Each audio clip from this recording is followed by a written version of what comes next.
Eleições 2016. Da sua decisão, nós fazemos a informação. Entrevista T-News. 7h10 e a Rádio T inicia hoje uma série de entrevistas com os candidatos à Prefeitura de Ponta Grossa. O objetivo é proporcionar aos eleitores mais uma possibilidade para avaliação dos candidatos. As regras da entrevista serão as mesmas para todos os candidatos e foram definidas no dia 1º de setembro, durante a reunião com representantes das coligações. A entrevista terá início agora às 7h10, com duração de 40 minutos e com temas definidos: plano de governo, saúde, educação, planejamento, segurança pública, finanças, meio ambiente, esporte, cultura e agricultura. Lembrando que pela ordem de sorteio, a participação dos candidatos ficou definida assim. Hoje o primeiro entrevistado é Leandro Soares Machado, do PPL. Amanhã é Marcelo Rangel, do PPS. Na segunda-feira, o professor Gadini, do PSOL. Na terça-feira, Júlio Killer, do PMB. E na quarta-feira, Aliel Machado, da Rede Sustentabilidade. E nós já contamos no estúdio aqui da Rádio T com o candidato Leandro Soares Machado, do PPL. Bom dia, candidato, tudo bem? Bom dia, Clarice. Bom dia, Amarela e ouvintes da Rádio T. Seu tempo está correndo a partir de agora. E a nossa primeira pergunta é sobre o plano de governo, candidato. Como foi a elaboração do seu plano de governo? O senhor contou com a ajuda de apoio técnico? Como foi para elaborar essas propostas? Sim, não somente para a construção das 54 propostas que temos hoje, não foi só apoio técnico, mas teórico também. Então foi muita vivência na prática, combinado com a parte teórica. Elencamos aqui 54 eixos que entendemos fundamentais para Ponta Grossa, que passam por diversos setores da sociedade. Haja visto que fomos um dos primeiros a registrar ainda uma proposta de plano de governo na minha pré-campanha. O senhor acredita que todas essas 54 propostas que o senhor citou aí, que estão no seu plano de governo, têm condições de serem colocadas em prática? E eu ainda insisto um pouquinho na primeira pergunta de onde vem esse grupo técnico que o senhor utilizou para montar o seu plano de governo? Esse grupo técnico vem de mais de 130 afiliados, amigos e simpatizantes do próprio Partido Pátria Livre. Entendemos que 54 propostas é o pontapé inicial, é o primeiro eixo que vamos discutir com a sociedade, que nosso plano de governo prioriza o diálogo com a comunidade. Chamaremos diversos setores para não só depois, em 2017, na nossa atual gestão, para construirmos para mais 20 anos, além dos nossos 4 anos de mandato. Agora, qual seria a principal proposta do seu plano de governo? A principal proposta é o diálogo com a comunidade, entender a realidade da comunidade, porque não adianta eu vir aqui e mentir, ser de forma desonesta com os nossos ouvintes, nossos eleitores e elencar diversas propostas que são inviáveis nos dias de hoje. Então, o nosso plano de governo preconiza a comunicação com o munícipe, entendendo a sua realidade, o seu dia a dia, as suas mazelas e qual é a dificuldade que ele encontra com o poder público, encontrando encaixe perfeito entre comunidade e poder público. Além do diálogo, na prática, o que vai ser feito? Na prática, o diálogo ele é o pontapé que a gente toma para ouvir as demandas, porque hoje a gente tem 54 propostas que elas tentam viabilizar a melhor condição de vida, de qualidade de vida, sustentabilidade, entre outros eixos. Mas a partir da participação comunitária que a gente vai conseguir concretizar essas propostas. Propostas elas, como na parte de segurança, que temos a segurança comunitária, que ela visa o diálogo entre os próprios vizinhos para uma segurança que auxilie o poder público. Temos também na área de saúde a construção do novo pronto-socorro e também a falta de medicamentos que hoje é muito grande. Eu, como conselheiro de saúde, que sou vice-presidente, agora licenciado por causa da eleição, sei a realidade hoje da saúde pública em Ponta Grossa. Candidato Leandro Soares, o senhor defende que é preciso conhecer a realidade do município de Ponta Grossa, a realidade da população. E por falar nisso, o senhor está propondo a criação de mais uma secretaria, que é a Secretaria de Direitos Humanos. Hoje a Prefeitura de Ponta Grossa já conta com 13 secretarias, 5 fundações e 4 autarquias, além de 2 empresas públicas. Sendo assim, criar mais uma secretaria não vai trazer mais impacto aos cofres públicos? O senhor chegou a fazer um levantamento de quanto que isso vai custar, criar uma nova secretaria? Perfeito. A nossa criação da Secretaria de Direitos Humanos, ela vem tentando viabilizar a condição de outras secretarias, que é o qual não conseguem executar um bom trabalho. Então, sempre num diálogo com a comunidade, entendemos que as atuais secretarias elas não vêm suprindo as demandas reais da comunidade. E um diálogo com a comunidade, a própria comunidade, o próprio município pontagrossense vai nos dizer se eles querem quantas secretarias e quais querem as secretarias. Por quê? Porque os nossos secretários, todos eles, não digo um, todos eles são oriundos da própria comunidade, desde a educação que passará pelo crivo dos servidores até mesmo a Secretaria de Direitos Humanos. O senhor tem o conhecimento da real situação financeira do município de Ponta Grossa hoje. O senhor acredita que ainda assim, com essas dificuldades financeiras, é possível criar mais secretarias? É esse o caminho, candidato? Certo, primeiramente, tentaremos viabilizar até mesmo a extinção de secretarias hoje inoperantes. Por quê? Porque a gente entende que uma Quais secretarias são inoperantes, por exemplo? Por exemplo, a Secretaria de Serviço Social, Assistência Social, que hoje, por exemplo, não viabiliza uma boa condição de vida, não só para as entidades que elas necessitam do recurso, porque hoje tem entidade querendo fechar as portas que não consegue pagar nem de aluguel, muitas das vezes não consegue nem suprir as próprias demandas. Mas o senhor vai fechar a Secretaria de Assistência Social e qual secretaria que faria esse papel? Porque é uma secretaria que tem um contato direto com a população. Certo, ela não vai fechar, Marielle, ela só vai mudar de nome, ela vai passar a ser Secretaria de Direitos Humanos. A nossa comunicação é com o próprio munícipe, ele que vai nos dizer quais secretarias que hoje precisam de um reestudo, que nosso plano de governo, ele preconiza o reestudo em todas as secretarias, até mesmo auditar as atuais fundações que a gente tem hoje em Ponta Grossa, as autarquias também, para que tenham um bom funcionamento público. Agora, muitas prefeituras estão cortando gastos e é preciso cortar gastos nas prefeituras, nas finanças. Qual que será o seu limite? Você vai cortar gastos? O que você vai fazer para equilibrar as contas do município? Certo, muito se fala sobre cortar gasto, a gente só vê só onerando a folha de pagamento, não só com desvios de função que são denunciados ao meio público, mas também com aumento de cargos e comissões. Nosso plano de governo preconizará o servidor público, pois até mesmo nossos secretários vão ser oriundos do funcionalismo público, estendendo a um diálogo com a comunidade através de uma audiência pública para a escolha desses novos secretários. Agora, o senhor não falou em corte de gasto, saldo e comissionados. O que pode ser feito realmente na prática?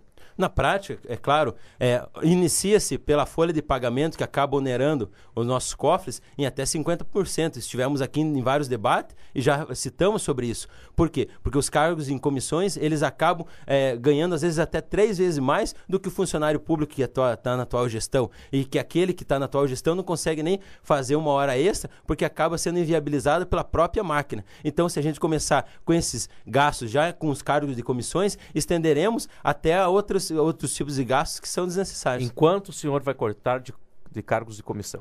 Iniciando pelo meu salário, que no meu plano de governo preconiza que eu pretendo reduzir em até 50%. Eu acho que o salário hoje atual, tanto dos vereadores como do prefeito, vem onerando também a máquina pública. Eu prometi ali no meu plano de governo, e não tenho outro meio de contraprestação, porque eu trabalho hoje como profissional liberal, não sou demagogo aqui, vem dizer que eu abri mão do meu salário porque eu já recebo um outro salário. Não, eu vou trabalhar com o meu salário enquanto gestor e proponho uma redução de até 50%. E pleiteando para 2020, início de 2020, 2021, já a redução do salário dos vereadores, porque também preconiza no meu plano de trabalho, no meu plano de governo. Mas seria competência do Poder Executivo essa questão do salário dos vereadores? Porque é o Legislativo, é a Câmara dos Vereadores. Então agora o senhor está falando do salário dos cargos em comissão, está falando de corte de gastos da Prefeitura e já falou da Câmara dos Vereadores também. Certo, é uma proposta nosso plano de governo, porque acreditamos que dentro dos nossos 12 candidatos a vereador, alguns deles vão entrar e vão participar dessa discussão de 50%, a não ser que os 23 vereadores, eles entendam que estão ganhando muito bem e que não devem reduzir seus salários. Voltando ainda só à questão que o senhor não respondeu sobre os cargos em comissão, nós temos mais de 300 cargos em comissão hoje na Prefeitura. Com quantos cargos em comissão o senhor pretende administrar a Prefeitura de Ponta Grossa? Certo, primeiramente a gente vai ter que ver a realidade do funcionalismo público. Vamos conversar com o servidor público e entender quais são as reais demandas. De repente, aquele aquele servidor que está há muitos anos, ele pode sim suprir 2 ou até mesmo 3 cargos e comissões que hoje a gente vê que vem onerando a folha de pagamento. A gente não tem como ter o cálculo certo quantos servidores comissionados a gente vai precisar, porque a gente sabe que tem que ter vários concursos públicos que hoje, por exemplo, até na questão de turismo, a gente tem um concurso sobre turismóloga que até agora não saiu a nomeação, ainda tendo em vista o ano eleitoral, e só vai entrar em 2017. Então a gente vai ter que trabalhar com esses impactos também através dos concursos, né? Agora vamos falar de planejamento. O senhor destaca em seu plano de governo que vai ofertar estrutura suficiente que permita o bem-estar e o progresso da coletividade. E quero que o senhor explique como vai ser essa estrutura e como ela vai ser desenvolvida na prática. Certo. Como eu falo, o norte do nosso plano de governo é a comunicação com o munícipe. Entendemos que, por exemplo, um meio de transporte onde não tem um anel de integração, onde não tenha rotas alternativas, que acaba aumentando o desperdício de tempo do munícipe a chegar da sua residência até o seu trabalho, ou vice-versa, acaba impactando na qualidade de vida. Ontem mesmo estive na Vila no Parque Sabiá, onde a maior reclamação é que não tem nem ônibus. Então, se a gente não consegue suprir as necessidades básicas, não tem nem o que falar sobre bem-estar. Se a gente encontra vários medicamentos em falta, médicos que às vezes entram em férias e não tem ninguém para suprir eles, então não tem nem como falar em qualidade de vida se não ouvir o munícipe, ouvir qual que é a realidade dele, qual que é a melhor qualidade de vida para ele. Não adianta eu vir aqui se agir de demagogia e prometer 1 milhão de coisas, sendo que eu não vou cumprir nem 1%. A gente sabe que promessas, elas entram em vão. Nós temos um plano de trabalho e vamos executar na prática junto com a comunidade. Dentro dessa questão de planejamento urbano, o senhor fala sobre o sistema de transporte público, né, de transporte coletivo. E o senhor fala que o sistema de transporte coletivo precisa beneficiar os usuários da área urbana e rural e promete, em seu plano de governo, incentivar meios alternativos de transportes. Que meios alternativos são esses? Como isso vai acontecer em termos práticos? Primeiramente, estudando um novo mapeamento de tráfego. Hoje, Ponta Grossa está superlotado. Já em relatos da própria Rádio T aqui sabemos que a cada 2 habitantes tem um carro. Então, calculando um cálculo básico, tem 150 mil carros em Ponta Grossa. Sem falar os transeuntes vizinhos que vêm, às vezes, utilizar algum serviço, visitar algum parente, até mesmo através de turismo. Entendemos que rotas e meios alternativos é de fundamental importância. Eu tenho a experiência de outros municípios que não tem um contrato de 10 anos fechado com uma única concessionária e que cria rotas alternativas, desde peruas, vans, até mesmo bicicletas, que hoje a gente não tem ciclovia, muito se é discutido sobre ciclovia e não se tem nenhuma faixa, fala só simplesmente através de demagogia, que aqui é um Planalto, brincadeira, né, pessoal? A gente sabe que aqui é um relevo e é Planalto, que é Ponta Grossa. É uma cidade do Paraná. Entendemos as questões, mas viabilizar pelo menos um espaço onde que o ciclista ele possa sair da sua casa e chegar até o seu trabalho.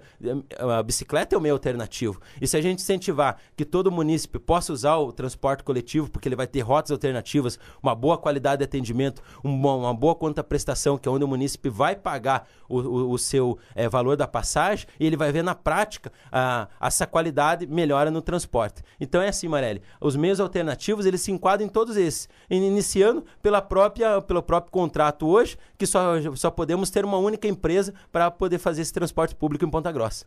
Agora, como que o senhor pretende garantir uma acessibilidade e um transporte coletivo de qualidade aqui em Ponta Grossa? Certo, primeiramente revisando o que a gente já tem. Por exemplo, a gente passa no calçadão, o piso tátil totalmente esburacado. Então, o piso tátil é para pessoa com deficiência. Nós temos nosso plano de governo que preconiza prioridades para a pessoa de acessibilidade. Nós não temos, passamos hoje na região central, que seria o básico, pelo menos uma infraestrutura, porque eu não vou falar nem dos bairros, né? Porque os bairros simplesmente não têm calçadas e não tem nem pavimentação. Isso se reflete no Jardim Sabiá, que eu estive ontem, no Parque Sabiá, ali Castanheira, Vila Neri, que não tem nem calçada, ruas de terra ainda, então lá não tem nem o que se falar sobre acessibilidade. A nossa inclusão é a plena da pessoa com deficiência e também a qualidade de vida para o munícipe, estudando meios para tentar suprir as necessidades básicas, como transporte, a pavimentação e uma saúde digna. O senhor destacou a questão do monopólio do transporte coletivo. Nós já tivemos diversas eleições em que candidatos acabaram até prometendo que iriam acabar com o monopólio do transporte coletivo no município de Ponta Grossa. Tem estudos que comprovam também que nem sempre que o fim do monopólio não seria necessariamente a saída, até porque muitas dessas empresas são de mesmos donos, né? Nós temos exemplos como o caso de Curitiba, que tem 5, 6 empresas que são dos mesmos proprietários. Nesse sentido, como é que o senhor vai trabalhar? O senhor critica essa questão do monopólio, mas o que pode ser feito em termos práticos? Primeiramente, que o monopólio seria uma única empresa. Aqui, Ponta Grossa, ela cria um contrato, uma licitação fechada, que acaba só uma única empresa sendo beneficiada. Por quê? Porque uma empresa, para vir para Ponta Grossa, para fazer o transporte público, ele vai ter que ter uma garagem, vai ter que ter um número suficiente de ônibus, ao qual inviabiliza os pequenos empreendedores, os pequenos empresários, a viabilizar um transporte para Ponta Grossa. Por quê? Porque, primeiramente, você tem que ter uma quantia X de ônibus, ao qual que ninguém tem. E como você bem falou, Marelli, temos ali algumas empresas que eles têm um acordão, um contrato, entre outras empresas, X, Y e tantas outras, que acabam uma amarrando a outra, aonde uma trabalha, a outra não trabalha, até tendo em vista que quando não é do mesmo dono, são amigos que decidem, muitas das vezes, o transporte público, o transporte até particular, em uma mesa de negócios. Agora, nós precisamos desafogar o trânsito da cidade de Ponta Grossa, principalmente no centro.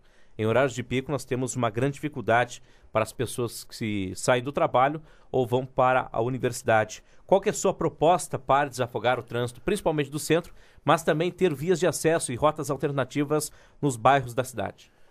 Primeiramente, as rotas alternativas vão ser de grande importância, norte, sul, leste e oeste, ou que vão criar o famoso anel de integração que muito se falava no passado e até agora não se viu na prática. Então, criaremos sim essas rotas alternativas. Eu até mesmo, como usuário do transporte público coletivo, às vezes também acabo pegando carona, alguma coisa assim, e sei as dificuldades. Por exemplo, tirar estacionamento em Ponta Grossa, inviabilizando o empresário que tem uma pequena empresa, que muitas das vezes ele é o único mantenedor da casa e seu único funcionário é ele mesmo. Então, o microempreendedor, ele não tem espaço para empreender em Ponta Grossa, porque já haja visto a Baldino Táxi ali próximo à autarquia de trânsito, que os comerciantes perderam ali um estacionamento, só tinha um lado. Perderam e tem empresas que estão fechando as suas portas, até em contato com alguns empresários isso falando na região central, porque se for estender para os bairros, vai virar uma calamidade.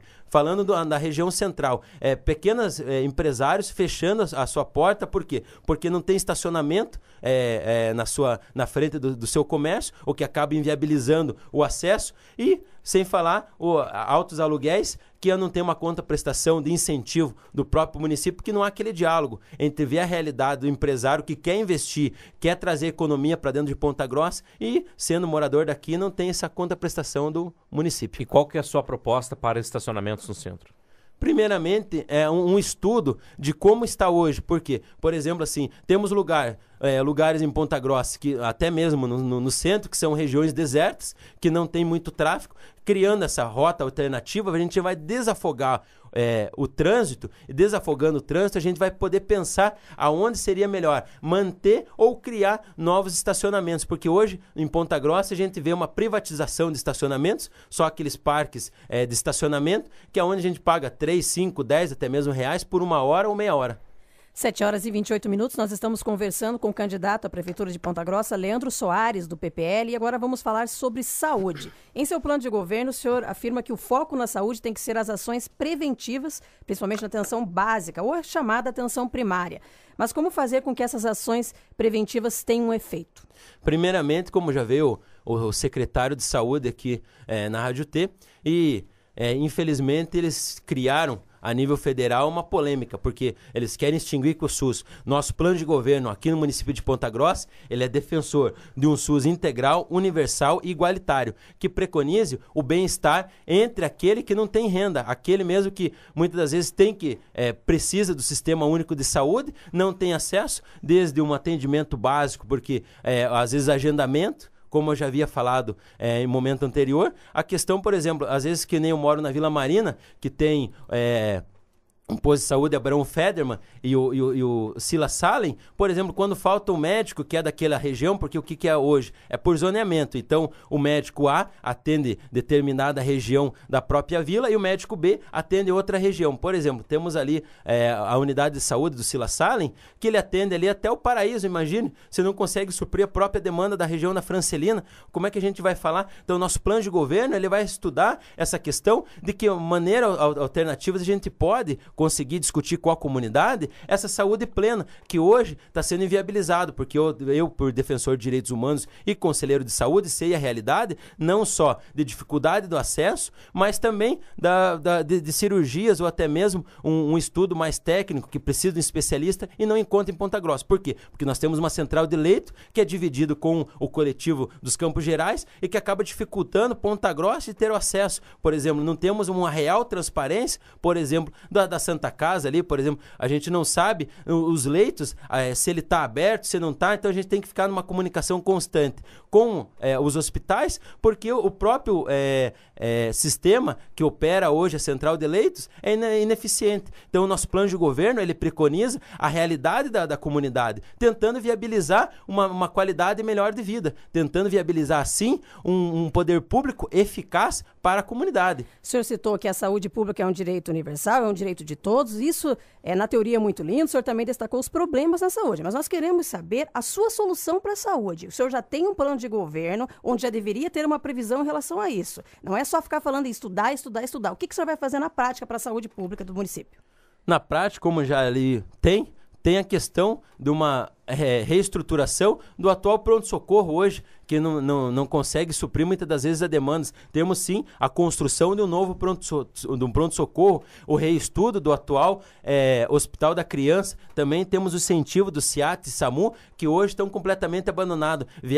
Não adianta eu vir aqui com propostas demagógicas, dizendo que eu vou criar isso, que eu vou criar aquilo, sendo que eu não estou na máquina pública, sendo que eu não sei a realidade, criar superpostos, ou até mesmo deslocar. Hoje o nosso contingente é pequeno do SAMU e do SIAT, e como é que eu vou ter um SIAT em cada bairro? Isso são propostas mirabolantes, propostas que não têm uma real efetividade. Temos sim um diálogo com a comunidade, sabemos a realidade e vamos sim viabilizar com a própria comunidade. Não adianta eu vir aqui dizer que vou contratar 100, 200 médicos, sendo que hoje eu tenho uma folha de pagamento do SUS hoje que não se adapta à realidade, que o próprio profissional de medicina, o médico, ele vai ter que trabalhar ali no funcionalismo público e ele também tem que trabalhar na questão da empresa privada para complementar sua própria renda. Não temos um incentivo. Muito se fala sobre saúde, mas pouco se vê na prática. Eu, como fiscal, que sou através do Conselho de Saúde, de forma voluntária, já venho acompanhando durante algum tempo, a gente sabe a luta diária,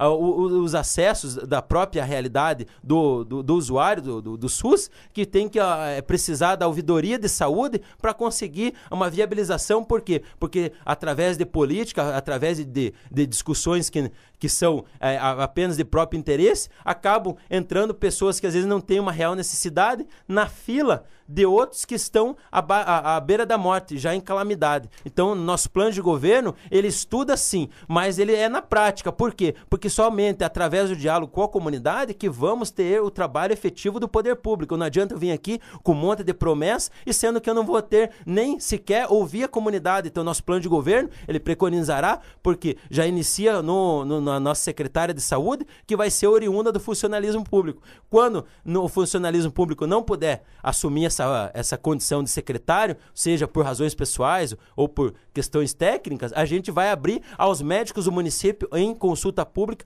para nos apresentar um secretário ou uma secretária. Ok, nós vamos ao intervalo comercial. Nós estamos conversando com o candidato Leandro Soares, do PPL, numa série de entrevistas com os candidatos à Prefeitura de Ponta Grossa. Nós já voltamos com o restante da entrevista. Eleições 2016. Da sua decisão, nós fazemos a informação. 7h37, estamos de volta. Hoje demos início à série de entrevistas com os candidatos à Prefeitura de Ponta Grossa. Hoje aqui na Rádio T nós estamos conversando com o candidato Leandro Soares, do PPL, e continuamos ainda falando sobre o tema do bloco anterior, que é saúde pública, devido até à importância do tema. O senhor destacou as dificuldades que a população enfrenta hoje quando vai consultar numa unidade básica de saúde, conhecida tradicionalmente como os postinhos de saúde. Muitas pessoas ainda ficam na fila. Quem não fica na fila chega lá, já tem um cartaz escrito: hoje só tem 20 vagas ou só tem 18 vagas. Como resolver esse problema da demanda de consultas na área de atenção básica, Leandro?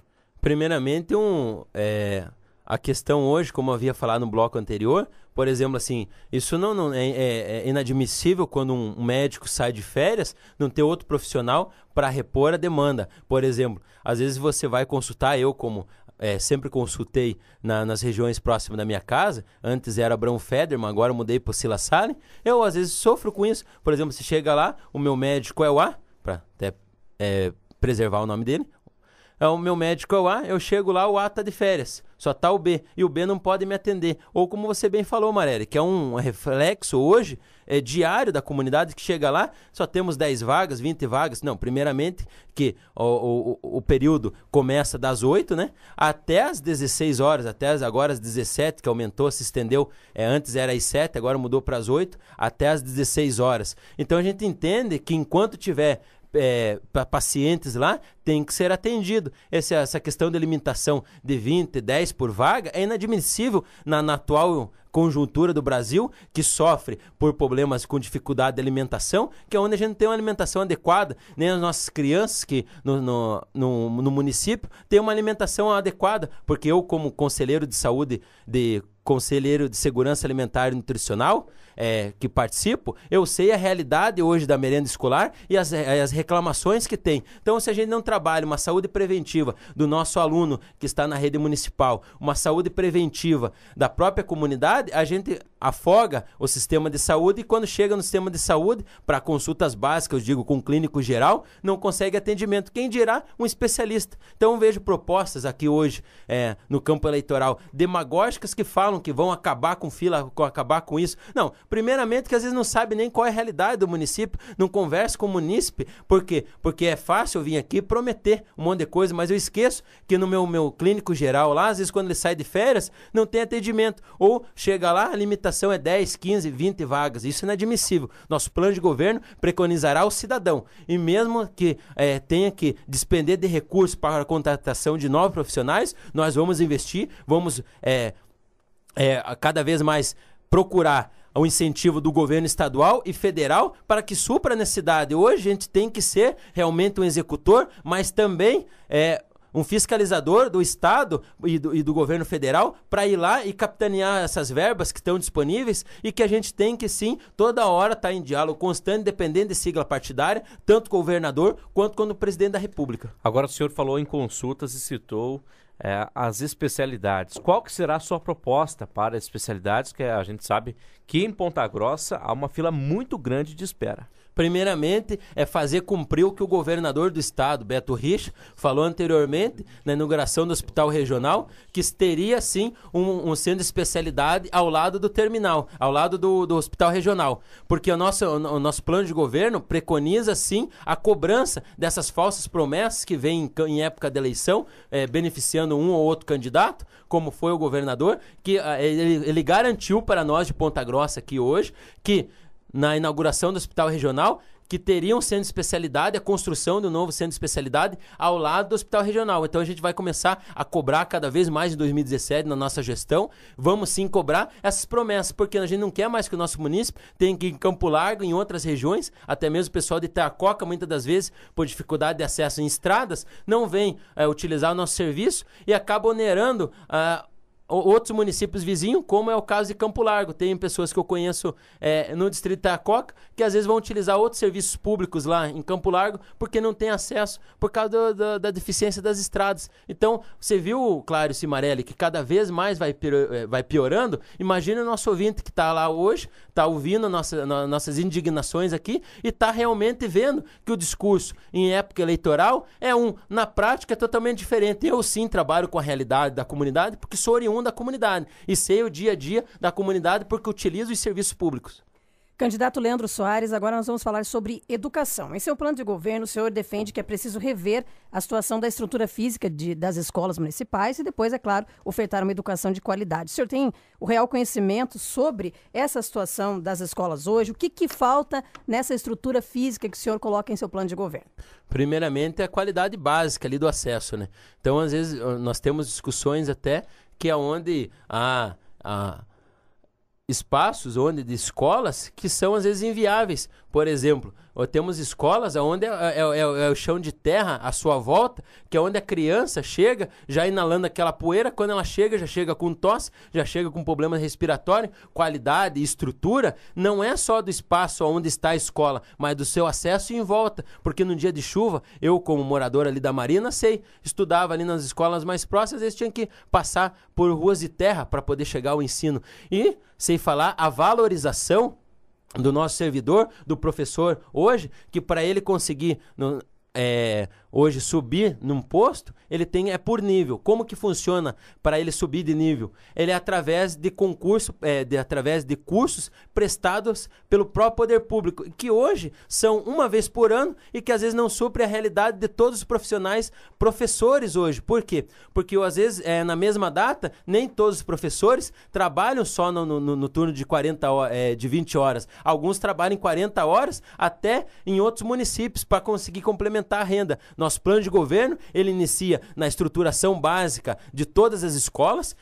passa pela valorização do profissional, dos professores e também dos servidores, porque a gente entende que um profissional contente com o seu salário, altamente motivado, ele vai ter uma instrução digna para o nosso educando, e também o aluno que vai estar lá na ponta, ele também vai ter uma boa qualidade, iniciando por uma alimentação saudável e digna e também um estudo. Hoje temos uma proposta do governo federal, que é o plano integral, e que hoje pouco se vê na prática. Por quê? Porque acaba deixando a criança em meio ao léu. Porque como que funciona na teoria? Na teoria seria assim, meio período ensino, outro período contraturno, que é uma outra atividade correlata. Pouco se vê, não temos nem a inclusão plena da criança com deficiência, que teria que ter um professor tutor para acompanhar. Eu sei porque eu vivo a realidade das mães, porque a minha vice, Adriane Lopes, tem uma filha com deficiência, ela vive constantemente o diálogo com essas mães que têm crianças com deficiência e sabe que muitas das vezes, quando não fica um estagiário cuidando, e lembre-se, estagiário não é demérito, eu sou acadêmico de 2 graduações, uma que é direito, outra que é publicidade, e já fiz estágio. E eu sei que no estágio tem que ter o acompanhamento do profissional. Então, via de regra, teria que ter o professor tutor da criança com deficiência e o estagiário. É o inverso, é o estagiário que fica. Como é que ele vai preencher um relatório de boa qualidade, o desempenho da criança? Isso sem falar nas demais, que às vezes é uma turma de 30, às vezes 40 alunos, e como é que ele vai conseguir trabalhar com essa demanda? Porque sendo que o professor não tem valorização, como que ele vai, uma vez por ano, ter uma boa qualificação e às vezes é no mesmo dia onde é que ele está trabalhando em outro lugar, não há um diálogo com os servidores. Nosso plano de governo não preconiza só os secretários oriundos do serviço público na área de educação, mas em todas as secretarias, tendo esse diálogo, porque realmente um secretário que ele vai trabalhar no interesse do seu coletivo, dos seus servidores, ele vai saber a realidade dos profissionais da área de educação. Agora o senhor defende dentro do plano de governo a Escola Viva, que é mais investimentos em kits escolares e no plano de carreira dos professores, reestruturação, condições salariais adequadas para todos os servidores da educação. Como que o senhor vai fazer isso? Ainda o senhor fala em kits escolares. O que será isso? Certo. Primeiramente que hoje, quem sabe, as crianças sabem que recebem, os pais delas sabem que recebem hoje um uniforme até que é de boa qualidade, mas às vezes o kit escolar às vezes deixa a desejar. Por quê? Lápis e papéis de má qualidade, e nós viabilizaremos licitações realmente honestas com o valor que está sendo pago. Realmente tendo a tão sonhada, como eu coloco no meu plano de governo, Escola Viva, que é onde a integração, porque a gente também não quer só deixar a criança lá em ensino integral, por causa que é uma normativa do governo federal, mas também quer a participação do pai, da mãe ou do tutor legal, juntamente com a escola, acompanhando o desenvolvimento. Hoje, por exemplo, muitas das vezes, por N motivos, a gente faz, eu acompanho, às vezes, a questão escolar, os professores fazem reuniões para explicar o desempenho de alguns alunos ou dos próprios coletivos, e às vezes muitos pais, às vezes, não acabam participando, não só pela questão de que estão trabalhando, e outros porque não tem, às vezes, nem uma condição digna para conseguir chegar, porque às vezes ele usa uma passagem que é para levar a criança e outra que é para buscar, e ele não consegue, às vezes, por exemplo, se ele vai ter que usar 2 passagens no dia, já fica inviável. Então, o nosso plano de governo, ele vai preconizar, sim, a tão sonhada Escola Viva, que é a integração entre o professor e o aluno para realmente o progresso. Porque hoje, Por exemplo, o índice de analfabetismo que foi divulgado, são mais de 13 milhões no Brasil, em Ponta Grossa, tendo esse reflexo. A gente entende que tem a taxa de escolaridade ainda é baixa. Então vamos trabalhar saneando essas condições. E falando em educação, não podemos esquecer que também existem leis e normas do governo estadual que também a gente vê pouco na prática, que são ensinos de jovens e adultos. Eu sou oriundo de lá e sei a realidade. Por exemplo, um idoso, um adulto ou até mesmo um adolescente que termina o seu ensino no centro de ensino superior, no centro de ensino básico, que é o EJA, e chega lá e não consegue uma realocação. Temos sim um diálogo com os empresários e vamos implantar nesse sistema educacional nosso uma nova proposta também para o município, em estudo com os professores, qual que é a melhor proposta pedagógica, levando em consideração as normativas do governo federal e também a inclusão do Estado também na questão no que fala o ensino de jovens e adultos, conversando com os empresários e dando oportunidade para aqueles que se formam tardiamente, para que eles entrem realmente de forma igualitária num trabalho que hoje é muito difícil. A questão de desemprego em Ponta Grossa e no Brasil é alarmante. Então a gente entende que a valorização educacional é importante e tem muita pessoa de bem que está correndo atrás e também a nossa criança que está também tendo a sua formação escolar ali fundamental. Candidato Leandro Soares, agora vamos falar sobre segurança pública. Em seu plano de governo, o senhor coloca que os guardas municipais devem voltar às suas reais funções, ou seja, defender aquilo que é patrimônio público. Mas nós sabemos que com o aumento da criminalidade, a Guarda Municipal hoje tem feito um trabalho até de apoio à Polícia Militar e também à Polícia Civil.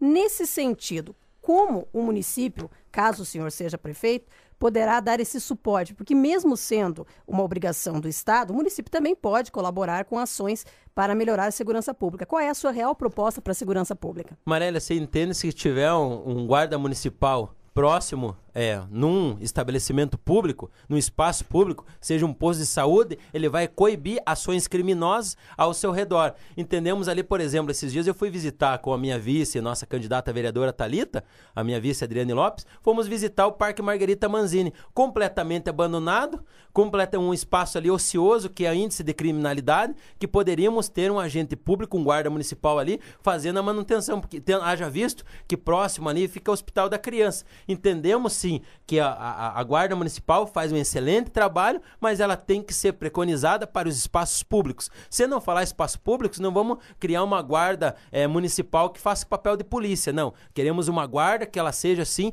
para espaços públicos, valorizando esses mais de 100 profissionais que acabam entrando na Guarda Municipal com a esperança realmente de fazer um trabalho, de ter uma contraprestação social, que é através do uso do seu trabalho para guarnir espaços públicos. Hoje a gente tem depredação, como vocês às vezes comentam nos seus programas aqui, depredação de unidades de saúde. Então, se a gente tivesse um guarda municipal lá, a gente coibiria, pelo menos no período de funcionamento. E sem falar outros espaços, até mesmo nas escolas de ensino fundamental, nas escolas do município, ter um guarda municipal lá. Não queremos que esse guarda ele fique, às vezes, no momento ocioso. Queremos sim que ele fique lá no espaço público, fazendo a guarnição para que não haja criminalidade nem ao seu redor. Porque entendemos que um agente ele tem a moral para chegar lá e coibir até mesmo o índice de criminalidade. Nosso plano de governo preconiza o diálogo com a comunidade. De que forma? Valorizando, porque outrora eu participei do CONSEG, que é o Conselho